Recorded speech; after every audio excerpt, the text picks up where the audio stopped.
Welcome to అమ్మా news. ఈరోజు మనతో మాట్లాడడానికి భువనగిరి మాజీ ఎంపీ బూర నరసయ్య గౌడ్ గారు ఉన్నారు. వారితో మాట్లాడదాం. సార్ నమస్తే. నమస్తే సార్. ఏంటి సార్ పార్టీ బీజేపీ పరిస్థితి ఒక్కసారి అధపాదాలకు పోయింది. ఎట్లా అనుకుంటున్నారు? మీరు అంటే ఏదో ఊహించుకొని మీరు వచ్చారు, అసలు ఏదో జరగబోతుంది. ఏంది కథలు ఇది? బేసికల్ ఏంటంటే బీజేపీ చరిత్ర చూస్తే మనం 2 ఎంపీల నుంచి 303 ఎంపీలకు ఎదిగిన పార్టీ. ఇదేంటంటే లాంగ్ టర్మ్ గోల్ ఉన్నటువంటి పార్టీ, షార్ట్ టర్మ్ కాదు. అందుకొరకు ఏంటంటే బీజేపీలో కనిపించేది మనకు కేవలం ఒక పర్సెప్షన్, ఒక మీ వాస్తవిక పరిస్థితి కాదు.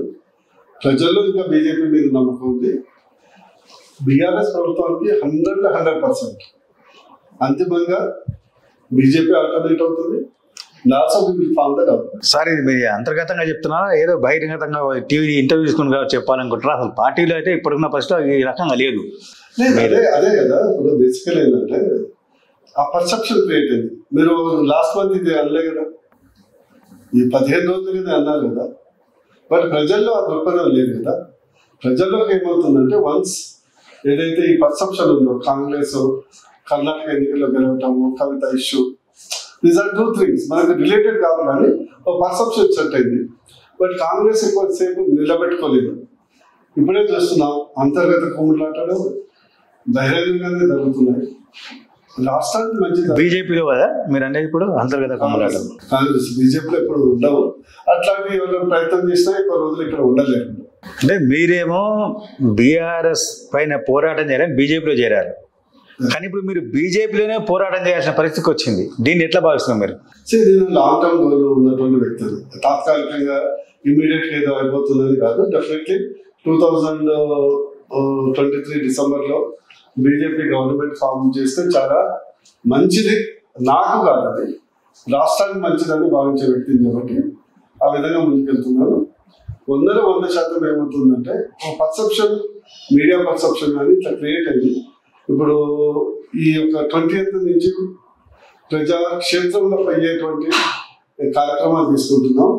ప్రజా కోసం బీజేపీ భరోసా అవన్నీ వచ్చిన తర్వాత 100% బీజేపీ మళ్ళా కేసీఆర్కు ఆల్టర్నేటివ్ ఎడ్యుకేటెడ్ కాబట్టి గవర్నమెంట్ కూడా ఫామ్ చేస్తుంది. మీకు ఒకటే చెప్తున్నా మూర్తి గారు, ఒక్క డబుల్ బెడ్రూమ్ ఇష్యూ మీద, only 1 double bedroom issue, KCR will form, BJP will rise. ఇప్పటివరకు మన సమస్యలు మాట్లాడతారు. ఇప్పటివరకు ప్రజల సమస్యలు, కేసీఆర్ వైఫల్యాలు, దాని మీద మనం దృష్టి లేదు. ఎంతసేపు వీడు వచ్చిందా, వాడు పోయిందా, ఈడైందా, మోడీ కాలేదా, కర్ణాటకలో గెలిచిందా లేదా దాని మీద చర్చ జరుగుతుంది. కానీ నేను ఐఎమ్ గివింగ్ యూ, మీకు కావాలంటే రిటర్న్గా రాసిస్తాను. ఒక డబుల్ బెడ్రూమ్ ఇండ్ల సమస్యని ప్రజలకు తీసుకెళ్ళి, ఎందుకంటే మోడీ గారు ఎట్లాగో 3rd time వస్తారు, ఆ నమ్మకం మాకుంది. డబుల్ ఇంజిన్ గవర్నమెంట్తోని రేపు 5 నుంచి 10 లక్షల ఇండ్లు, ఎవరైతే ఇండ్లు లేనటువంటి తెలంగాణ కుటుంబాలకు ఇస్తామనే హామీ మేము కలిగించినప్పుడు సీన్ మారిపోతుంది.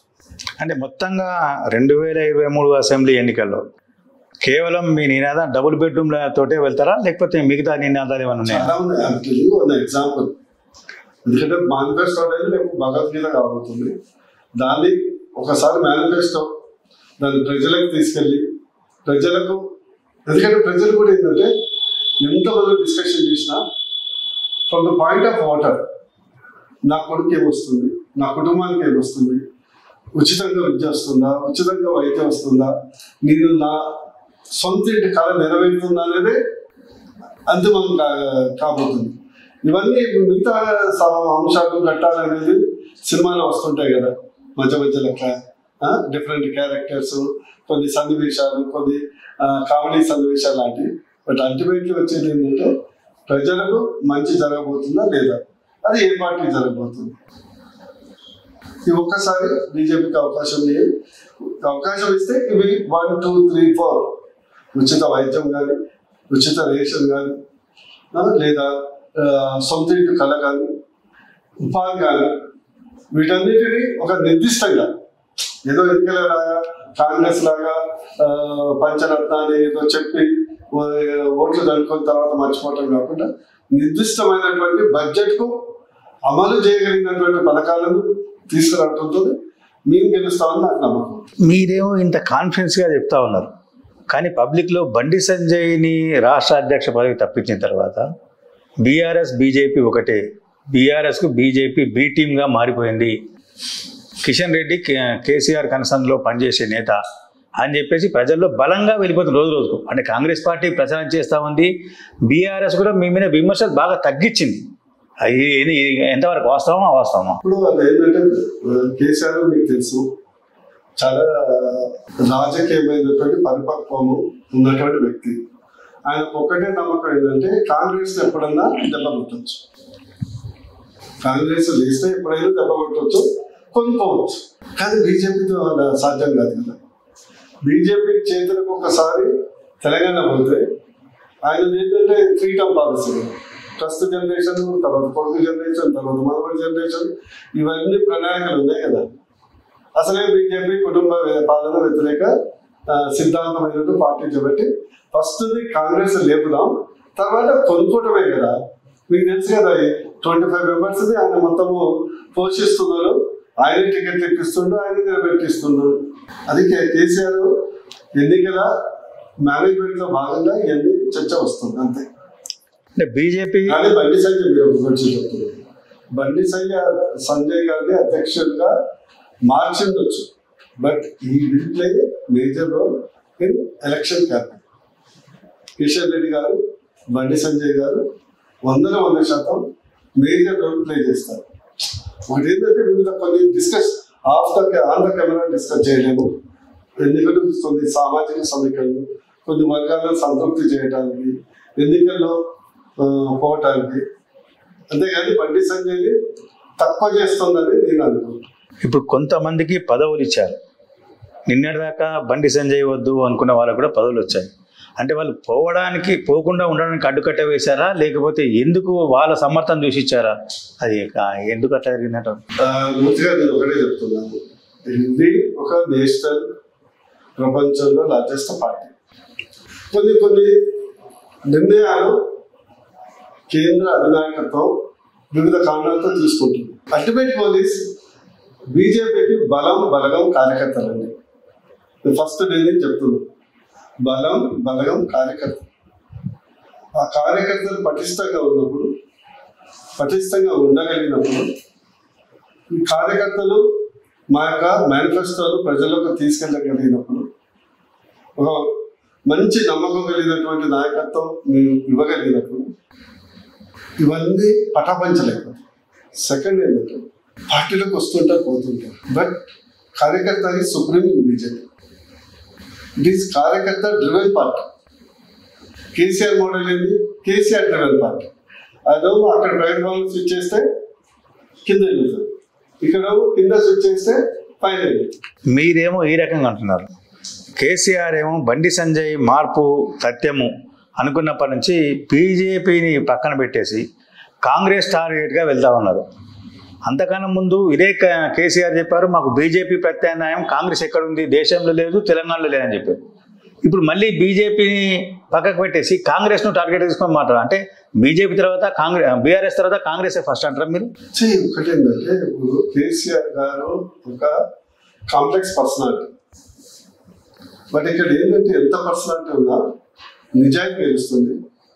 ఈరోజు మనం డిస్కస్ చేయాల్సింది ఇక్కడ ఏంటంటే ఎంతసేపు బి టీం, ఏ టీం, ఎవరు పెరిగింది ఎవరు తగ్గింది అని డిస్కస్ చేస్తున్నామా? కరెక్టే.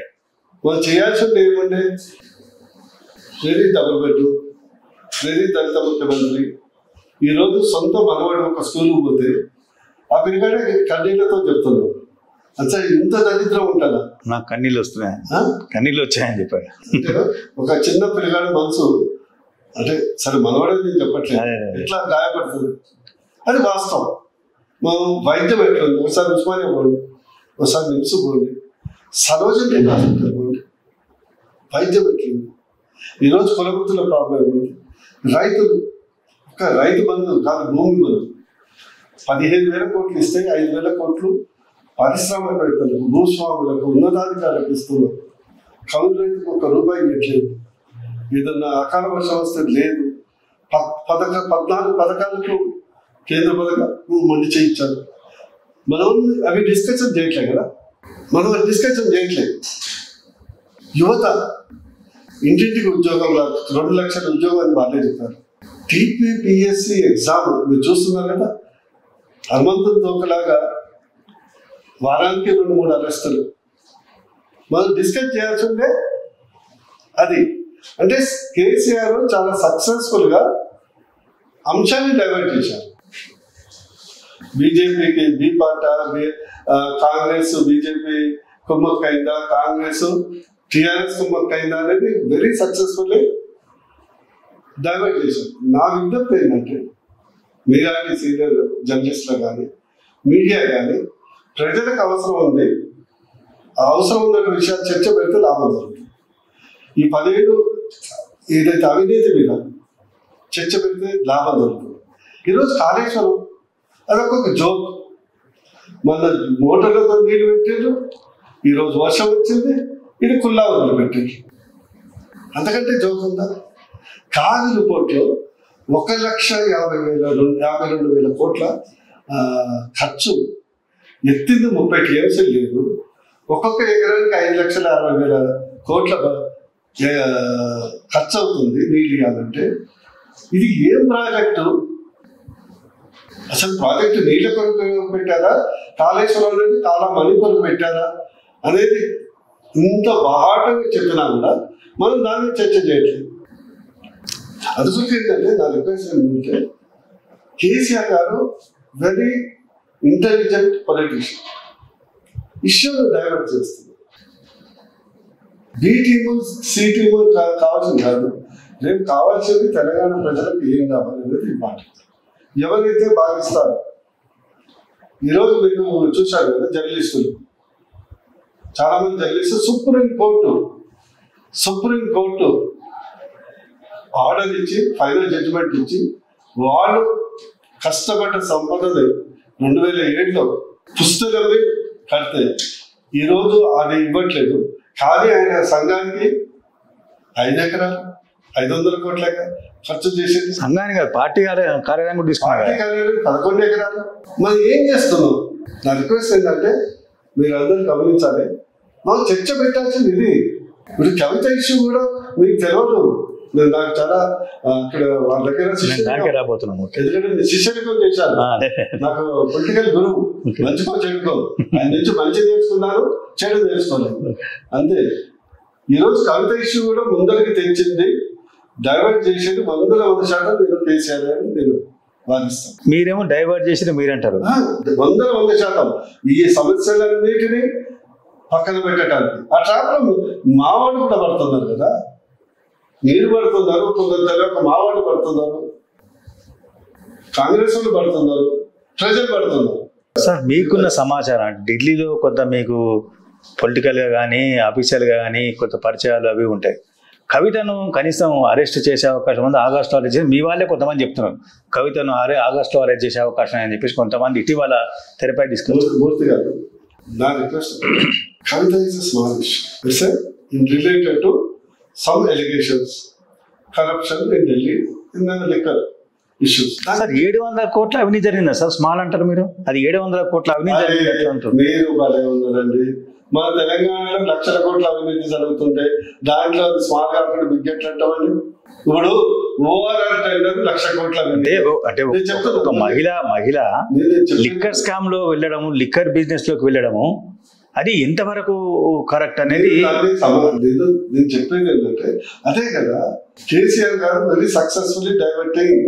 లేకుంటే ఆ ఇష్యూ లేకుంటే ఈ రోజు మనం ఏం డిస్కస్ చేస్తుండే, కాళేశ్వరం రిపోర్ట్ ఇది ఇచ్చింది, 1,00,000 ఎకరానికి 5,60,000 రూపాయలు అయితే ఇది ఏం ప్రాజెక్టు, మీరు దాంట్లో ఎంత అవినీతి అయింది?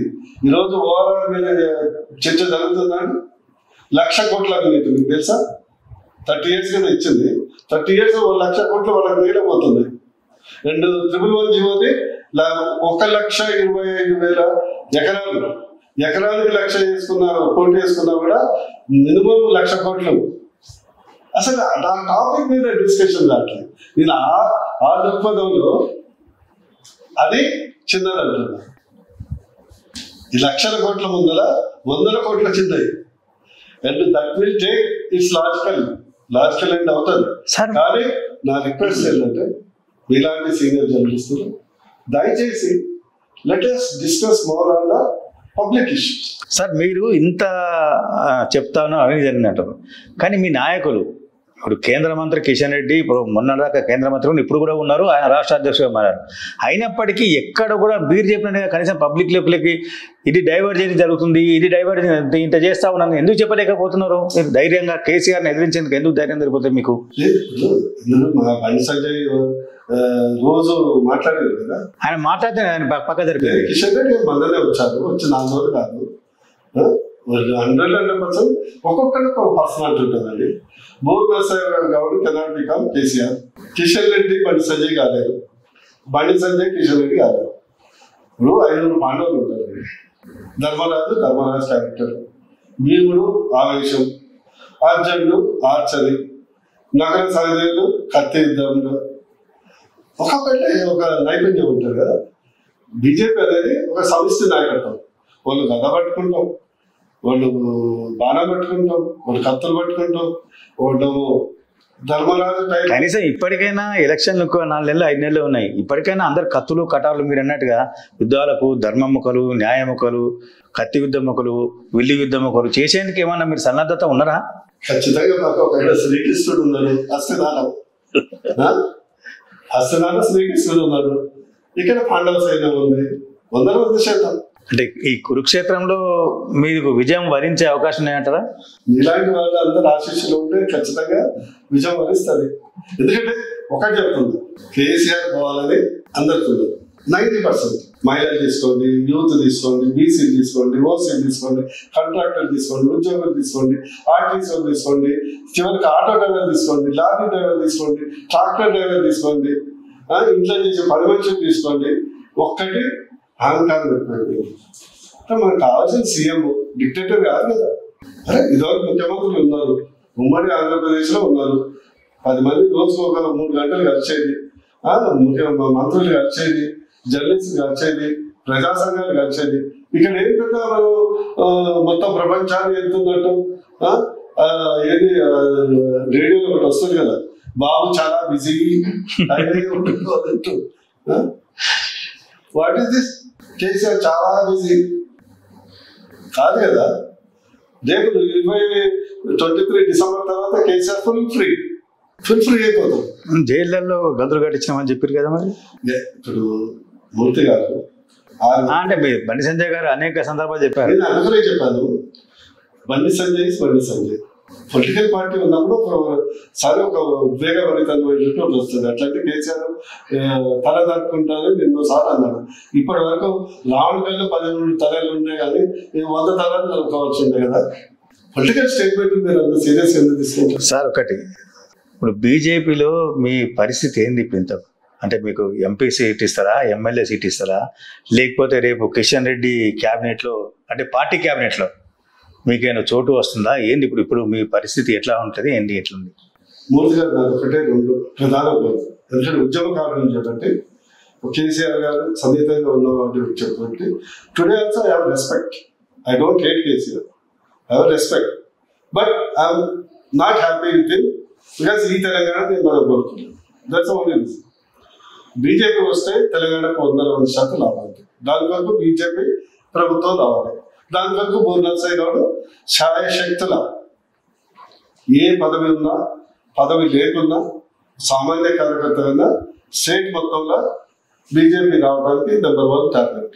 నెంబర్ 2 కంటెస్ట్కి వచ్చే వరకు option is there, BJP MP or MLA, whatever the party decides.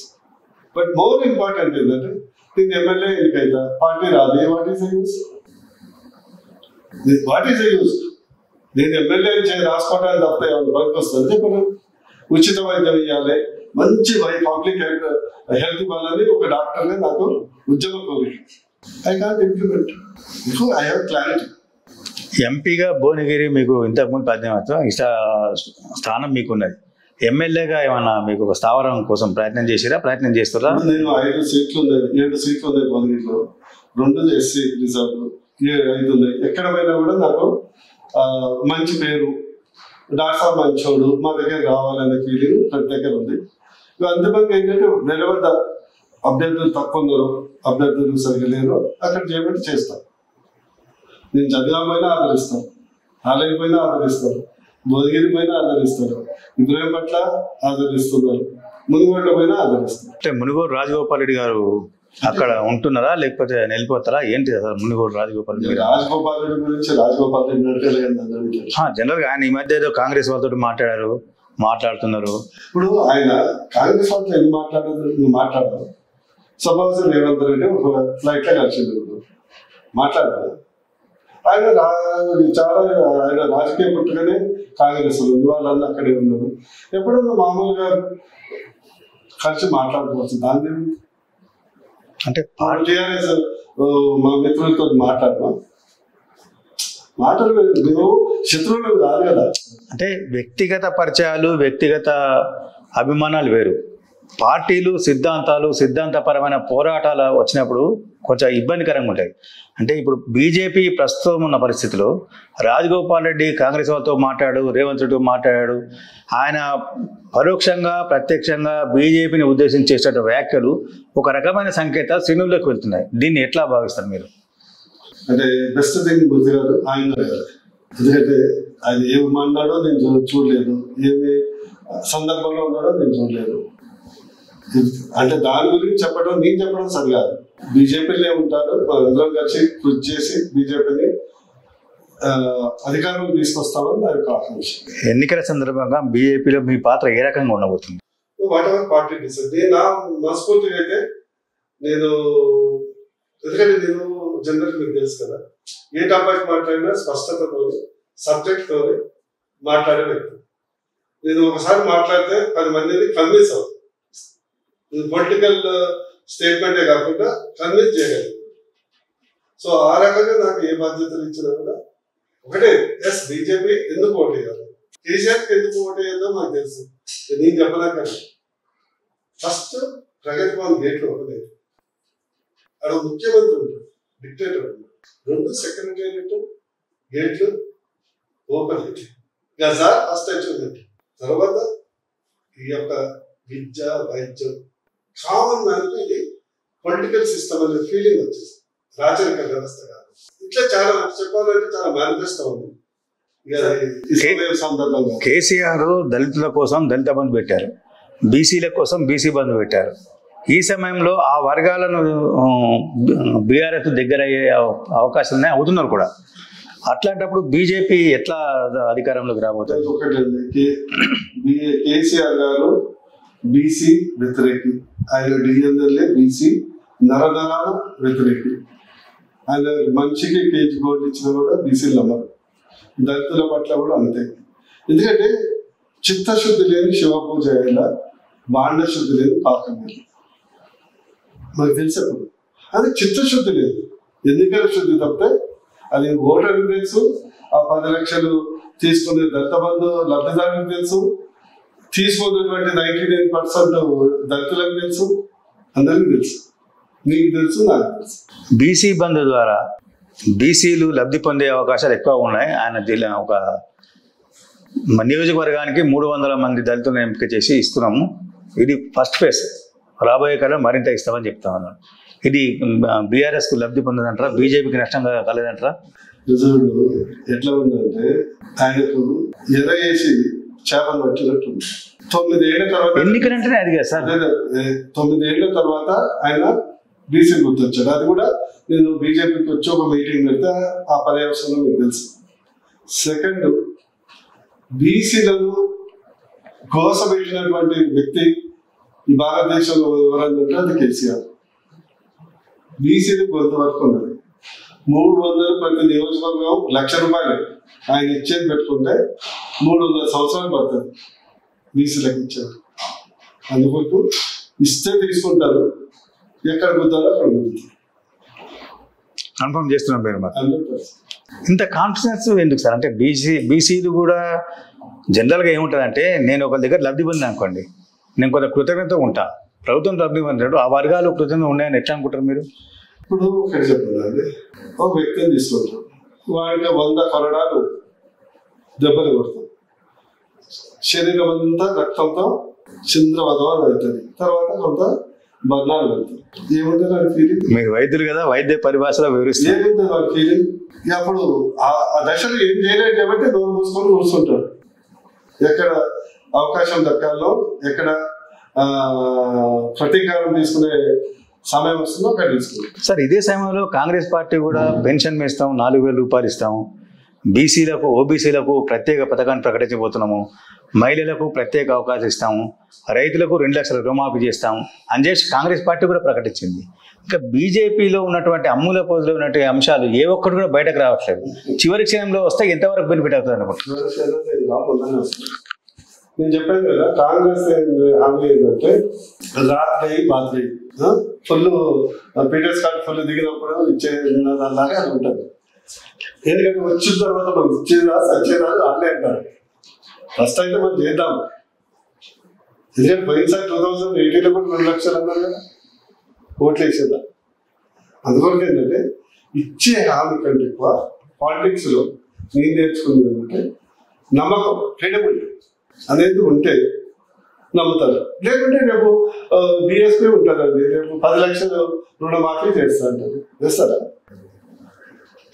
ఇంకో పార్టీ ఉంటుంది, కమ్యూనిస్ట్ పార్టీ ఉంటుంది, రేపు మొత్తము రాష్ట్రంలో భూ హక్కులన్నీ రద్దు చేస్తాం, 1.5 ఎకరాలు మొత్తం ప్రజలు పంచుతామని చెప్తారు. నమ్ముతారా?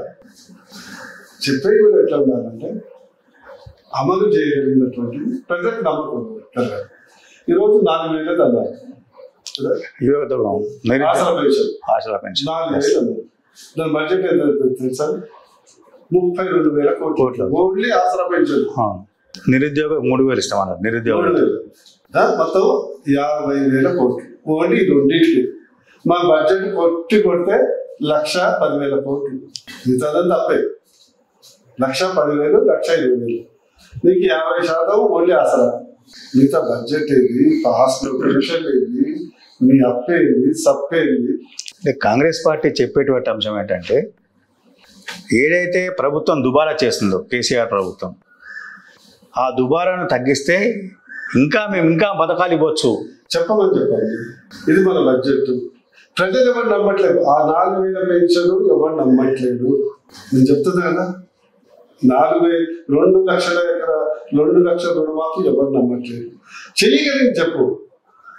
మై పాయింట్ ఈస్, మన దేశాన్ని మళ్ళీ పాకిస్తాన్ వెనిజులా చేయొద్దు. మనం చేయగలిగింది ఆయన కేసీఆర్ తప్పు చేస్తున్నాడు, మేము చేస్తాం. సార్, ఇది ఈరోజు మనతోటి డాక్టర్ బూర నర్సయ్య గారు, బీజేపీ సీనియర్ నేత, తన ఇంటర్వ్యూలో ఉన్నటువంటి అంశాలను పంచుకున్నారు. Sir, thank you sir. Thank you Modi గారు.